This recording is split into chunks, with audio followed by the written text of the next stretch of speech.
नमस्कार मित्रांनो, सुख म्हणजे नक्की काय असतं या मालिकेच्या आजच्या भागामध्ये आपण पाहणार आहोत की नित्या, सावरी आणि राज मला सांगते की कोणतीही परिस्थिती असली तरीसुद्धा अशा प्रकारे एकटीने कुठेही बाहेर जायचं नाही. तात्या विचारतात, पण कोण होता तो व्यक्ती की जो राजमाच्या जीवावर उठला होता? सावरी म्हणते की काहीच कळालं नाही तात्या, पण शालिनी तर हॉस्पिटलमध्ये आहे. मग ही घडून आणणारी व्यक्ती कोण आहे असं नित्या विचार करते. विमल म्हणते, अजून कोण कोण असणार आहे आपल्या वाट्याला कोणास ठाऊक. सावरी म्हणते, हे तिचंच काम आहे, हॉस्पिटलमधून सटकली असणार आहे ती. तात्या म्हणतात, इतकं सोपं आहे का ते? तिथं सुद्धा परवानगी घ्यावी लागते, असं कसं बाहेर निघेल ती? विमल म्हणते की जरी तिला परवानगी मिळाली असेल तरीसुद्धा ती इतक्या लवकर हॉस्पिटलला परत कशी काय पोहोचली? तात्या म्हणतात, पण तिने कोणाला काही सांगितलं असेल तर तिची तिला शुद्ध नाही, मग असं तरी कसं समजावं? आदिराज म्हणतो, मग या सगळ्यामध्ये शालिनीचे हात आहे ही शक्यता नाकारता येत नाही का? विमल म्हणते, नाकारताही येत नाही, स्वीकारताही येत नाही. नित्या म्हणते, मग असं असेल तर शालिनी इतकीच हिंमत दाखवणारी दुसरी व्यक्ती कोण असेल आणि त्याच्या मनामध्ये आपल्याबद्दल इतका राग कसं काय असेल? आदिराज म्हणतो, तो माणूस जो कोणी असेल त्याला आपल्याला शोधून काढायलाच पाहिजे, कारण तो शालिनी इतकाच घातक आहे. नुसतेच अंधारात तीर मारून जमणार नाही. दुसऱ्या दिवशी सकाळी नित्या संत्या आणि लवलीला विचारते की दुसरा माणूस कोण आहे हे कळालं का? लवली म्हणतो की नाही, रात्रभर आम्ही आळीपाळीने पहारा दिला पण तो व्यक्ती नाही सापडला. तितक्यात हॉस्पिटलच्या दुसऱ्या बाजूने सोमा आणि ईशान तिथं येतात. त्या तिघांनाही पाहून सोमा गाडी बाजूलाच थांबवतो. ईशान विचारतो की काय झालं? ईशान लगेच दुसऱ्या बाजूने जायला निघतो. तितक्यात संत्याची नजर त्याच्याकडे जाते आणि हा लांडगा इथे मध्येच का थांबला आहे असा विचार करतो. लवली म्हणतो, आपण दिसलो म्हणूनच हा थांबला का? तितक्यात नित्याची नजर त्या दुसऱ्या व्यक्तीवरती जाते आणि तो चालत जाणारा व्यक्ती कोण आहे, तो तोच असेल का असा विचार करते. तितक्यात सोमा तिथे येतो आणि म्हणतो, कोणाला कुठे सोडायचं आहे का? संत्या म्हणतो, नाही कुणाला सोडायचं, जावा तिकडं. सोमा तिथून निघून जातो, पण नित्याची नजर मात्र ईशानवरती असते. ती विचार करते की हा जो माणूस आहे तो सोमाबरोबर तर नसेल. ते तिघे सुद्धा ईशानच्या मागे जाऊ लागतात, पण सोमा लगेच ईशानला फोन करून सांगतो की त्यांना डाऊट आला आहे आणि ते तिघेही तुझ्याच पाठीमागे येत आहेत. ईशान म्हणतो, येऊ देत त्यांना, मी काही त्यांना सापडत नाही, असं म्हणून फोन ठेवून देतो. सर्वजण त्याचा पाठलाग करतात आणि नित्या त्याला अडवून त्याच्या खांद्यावरती हात ठेवते. ते जेव्हा बघतात तर तो व्यक्ती तिसराच कोणीतरी असतो आणि तो देखील आंधळा असतो. हे पाहून सर्वांनाच धक्का बसतो. नित्या विचारते, आता तुम्हाला कुठे सोडायचं आहे का? तो आंधळा व्यक्ती म्हणतो की माझ्या पायाखालचीच वाट आहे, जातो मी. तेव्हा हा सर्व प्रकार ईशान आडोशाला उभं राहून पाहत असतो. तेव्हा ईशानला आठवतं की त्यांनी जोरात पळत येऊन एका आंधळ्या व्यक्तीला आपलं स्वेटर घातलेलं असतं आणि राहू देत, थंडीचे दिवस आहेत असं म्हणून त्याला ते दिलेलं असतं. ईशान मनातल्या मनात म्हणतो की नित्या, जोपर्यंत तू माझ्या तावडीत येत नाहीस ना तोपर्यंत तुला हा चेहरा पाहायला मिळणार नाही, आणि जेव्हा मी तुला मरणाच्या दारामध्ये उभं करेल ना त्याच वेळेस तुला खरंच सरप्राईज मिळणार आहे आणि तेव्हाच तुला हा चेहरा दिसेल आणि तुला कळायला नको का की तुझा शेवट कोणी केला आहे? आणि मोठमोठ्याने हसू लागतो. इकडे रात्री सर्वजण शेकोटी पेटून बसलेले असतात. आदिराज म्हणतो की तुम्हाला नक्की वाटतंय ना की तो जो व्यक्ती आहे तो सोमासोबतच होता? संत्या म्हणतो, आम्हाला खात्री आहे आणि आम्हाला तिघांना सुद्धा एकाच वेळी हे असं वाटलं आहे. नित्या म्हणते की नक्कीच या सगळ्याचं कनेक्शन सोमासोबत आहे. आदिराज म्हणतो, सोमासोबत मिळालेला हा नवीन कोल्हा कोण आहे हे शोधलंच पाहिजे. तितक्यात लवली तिथं येतो आणि म्हणतो, कोल्हा असो नाही तर लांडगा असो, शिकार तर होणारच ना. 100% खात्री करून आलो आहे मी. नित्या मॅडमचं म्हणणं खरं होतं. सोमाने हॉटेलवरती 2 रूम बुक केलेले आहेत, तेही एकाच व्यक्तीच्या नावावरती, आणि हॉटेल बुक करताना त्यांनी डॉक्युमेंट ठेवलेलेच नाहीत. नित्या विचार करते, मग हे सर्व शालिनी नाही तर सोमा करतोय का? संत्या म्हणतो की शालिनीच्या या सगळ्या कंडिशनला आपणच जबाबदार आहे, हे त्याला माहितीच होतं, आणि सोमा तर काय शालिनीचा भक्तच आहे. नित्या म्हणते, त्याने माझ्यावर सुद्धा हल्ला केलाच होता ना. सावरी म्हणते, पण मग आमच्यावर हल्ला कशासाठी केला असेल त्याने? राजमा म्हणते, कदाचित त्याला संशय आला असणार आहे की शालिनीला बेशुद्ध करून ते सुरक्षाबंध आपणच त्याच्याकडून पळवलं असेल. लवली म्हणतो, पण एवढा मोठा प्लॅन करणं सोमाच्या बुद्धीच्या बाहेरचं आहे. आदिराज म्हणतो, सोमासोबत ती व्यक्ती कोण आहे? इथंच आपल्या सगळ्या प्रश्नांची उत्तरं दडलेली आहेत. नित्या विचार करते की काल दिवसभर आदिराज नीट होता आणि अचानकच त्याला ताप कसा काय भरला? आदिराज म्हणतो की मला नीट आठवत आहे की आपण दोघांनी सुद्धा तिथं चहा घेतला आणि 10-15 मिनिटातच मला त्रास होऊ लागला. मग हा सुद्धा त्यांचाच प्लॅन होता का? आदिराज लगेच डॉक्टरला फोन लावतो आणि अन्नामधून काही पोटात गेलं तर ताप येऊ शकतो का असं विचारतो. आदिराज म्हणतो की नक्कीच माझ्या पोटामध्ये काहीतरी गेलं आहे. नित्या म्हणते की आदिराज, तुझ्या पोटामध्ये चहाद्वारे कोणीतरी काहीतरी मिसळावं म्हणजे ती व्यक्ती आपल्या खूप जवळ येऊन पोहोचली आहे, पण ती व्यक्ती आपल्या जवळ असण्याचा मासमोस सुद्धा लागला नाही आपल्याला. लवली म्हणतो, म्हणजे तो व्यक्ती खूपच हुशार आहे. संत्या म्हणतो, शालिनी हॉस्पिटलला आहे, म्हणून आपण घायल तर नाही झालो ना. नित्या म्हणते की नाही, आता असं करून नाही जमणार, आपली हीच ढाल आणि हीच शस्त्र आहे.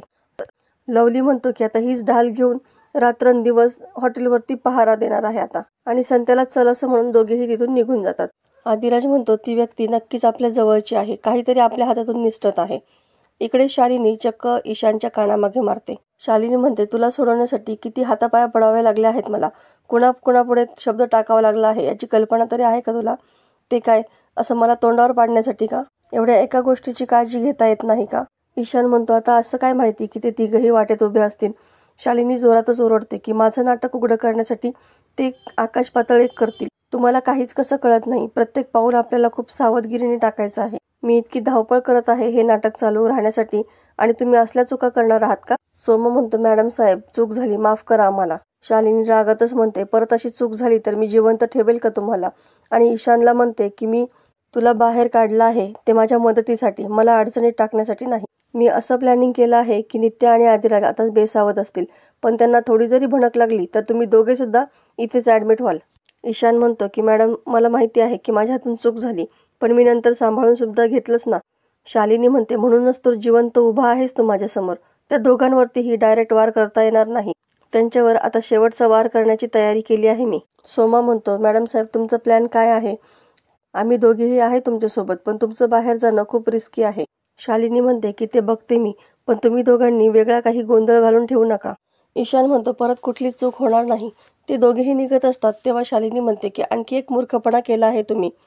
एकाच हॉटेलमध्ये दोघेही एकत्र राहत आहात, वेगवेगळ्या हॉटेलमध्ये राहा आणि एकत्र फिरू नका. ती नित्या सोमाच्या मागावरती असणार आहे, एवढी साधी गोष्ट सुद्धा तुम्हाला सांगावं लागते का? वेडे कुठले, अक्कल गहाण ठेवली आहे का? मूर्ख कुठले, निघा इथून. ईशान म्हणतो आम्ही घेतो काळजी. सोमा आता तुम्ही पुढे व्हा, मी मागून येतो. सोमा निघून जातो आणि त्याच्या पाठोपाठ ईशान सुद्धा निघून जातो. आता दुसऱ्या दिवशी नित्या हॉस्पिटलवरती नजर ठेवून असते. ती हॉस्पिटलच्या आतमध्ये असते.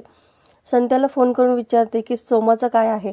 फिरवलं, कुठे कुठे दुकानामध्ये फिरत होता, कुठेही जात होता, अख्खं गाव फिरवलं त्याने मला.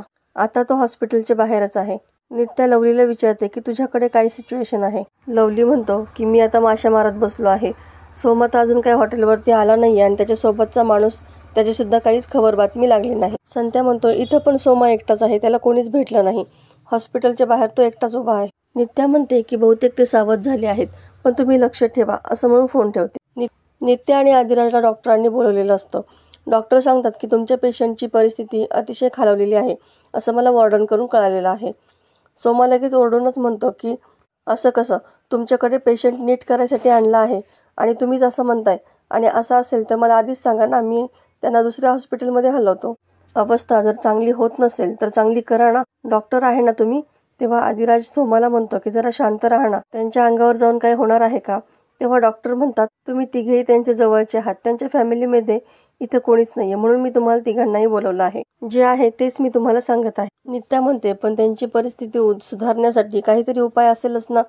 डॉक्टर म्हणतात की उपाय तर देतोच आपण, पण त्याच्यावरती पेशंटनी रिस्पॉन्स सुद्धा दिला पाहिजे ना. त्यांच्याकडून कोणताच प्रतिसाद मिळालेला नाही.